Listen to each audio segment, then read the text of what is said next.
എന്തുകൊണ്ട് കർക്കിടകത്തിലെ അമാവാസി പിതൃതർപ്പണത്തിനുള്ള ദിവസമാകുന്നു? മറ്റ് അമാവാസികൾക്കില്ലാത്ത എന്ത് സവിശേഷതയാണ് ഈ ദിവസത്തിനുള്ളത്? കുട്ടിത്തരമെന്നോ കുസൃതിയെന്നോ തോന്നാവുന്ന ചോദ്യങ്ങളാണ് വലിയ ഉത്തരങ്ങളിലേക്ക് എത്തുന്നത്. ആകാശനീലിമയും ആപ്പിളിന്റെ വീഴ്ചയും ചങ്ങലവിളക്കിന്റെ ആട്ടവുമൊക്കെ ചിലരെ ചിന്തിപ്പിച്ചു. ചോദ്യം പോലെ എളുപ്പമായിരുന്നില്ല ഉത്തരങ്ങളിലേക്കുള്ള വഴികൾ. യുറേക്ക യുറേക്ക എന്ന് വിളിച്ചുള്ള ഓട്ടത്തിന് മുമ്പ് ഉറക്കമില്ലാത്ത രാത്രികളുണ്ട്. അതുപോലെ ഒരു ചോദ്യത്തിൽ നിന്ന് തുടങ്ങാം. ഭൂമി കറങ്ങുന്നു, ചന്ദ്രൻ കറങ്ങുന്നു, കറങ്ങുന്ന ചന്ദ്രൻ കറങ്ങുന്ന ഭൂമിയെ ചുറ്റുന്നു. അങ്ങനെയൊക്കെയാണെങ്കിലും ചന്ദ്രന്റെ ഒരു വശം മാത്രമേ ഭൂമിയിൽ നിന്ന് കാണാൻ കഴിയൂ. അതെന്താണ് അങ്ങനെ? അതിനുള്ള ഉത്തരത്തിനൊപ്പം പിതൃതർപ്പണത്തിന്റെ വിശ്വാസ വഴിയും പറയാം.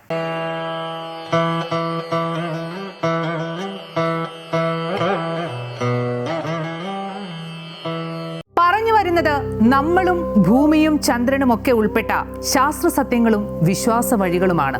മരിച്ചവർക്ക് കൂടി ജീവിതത്തിനിടം നൽകുന്നതാണ് പിതൃതർപ്പണത്തിന്റെ വിശ്വാസധാര.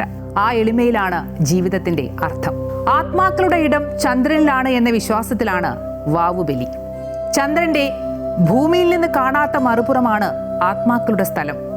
ഭൂമിയിൽ നിന്നുള്ള കാഴ്ചയിൽ ചന്ദ്രന്റെ വലിപ്പവും ഉദയാസ്തമയങ്ങളുടെ സമയവും ഒക്കെ ഓരോ ദിവസവും മാറുന്നു. പിന്നെ അതൊക്കെയും ആവർത്തിക്കുന്നു. ഇങ്ങനെയൊക്കെയാണെങ്കിലും കവികൾ വർണ്ണിക്കുന്ന ചന്ദ്രബിംബത്തിന്റെ മുയൽ ചിത്രമുള്ള ഭാഗം മാത്രമേ ഭൂമിക്ക് നേരെ തിരിഞ്ഞു നിൽക്കൂ.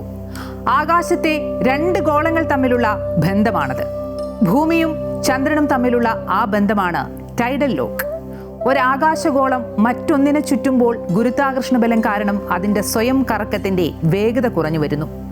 പിന്നെ ഒരു വശം മാത്രം മറുഗോളത്തിന് അഭിമുഖമായി വരുന്നു. എനിക്ക് മറ്റൊരു മുഖമുണ്ട്, അത് നീ കണ്ടിട്ടില്ല എന്ന് വേണമെങ്കിൽ ചന്ദ്രന് ഭൂമിയോട് പറയാം. വലിയ ആകാശഗോളത്തിന്റെ ആകർഷണമാണ് ചെറിയതിന്റെ കറക്കത്തിന്റെ വേഗത ക്രമേണ കുറയ്ക്കുന്നത്. അങ്ങനെ ചെറിയ ഗോളത്തിന് സ്വയം കറങ്ങാനുള്ള സമയവും വലുതിനെ ചുറ്റാനുള്ള സമയവും തുല്യമാകുന്നു. പിന്നെ ഒരിക്കലും മുഖം തിരിക്കാതെ ഒരേ മുഖം കാണിച്ചു തുടരുന്നു. അമാവാസി ദിവസം പകൽ മുഴുവൻ ഭൂമിയുടെ ആകാശത്ത് ചന്ദ്രനുണ്ട്. രാവിലെ സൂര്യനൊപ്പം കിഴക്കെത്തി വൈകിട്ടൊപ്പം മടങ്ങുന്നു. ആത്മാക്കളുടെ പകലിൽ ചന്ദ്രനിൽ വെളിച്ചം വീഴുന്നത് അവരുടെ ഭാഗത്ത് മാത്രം.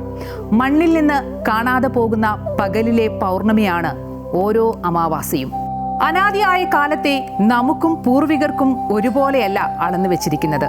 ഇവിടുത്തെ കലണ്ടറല്ല അവിടെ എന്ന് ചുരുക്കം. മനുഷ്യരുടെ ഒരു വർഷം പിതൃക്കളുടെ ഒരു ദിവസമാണ്.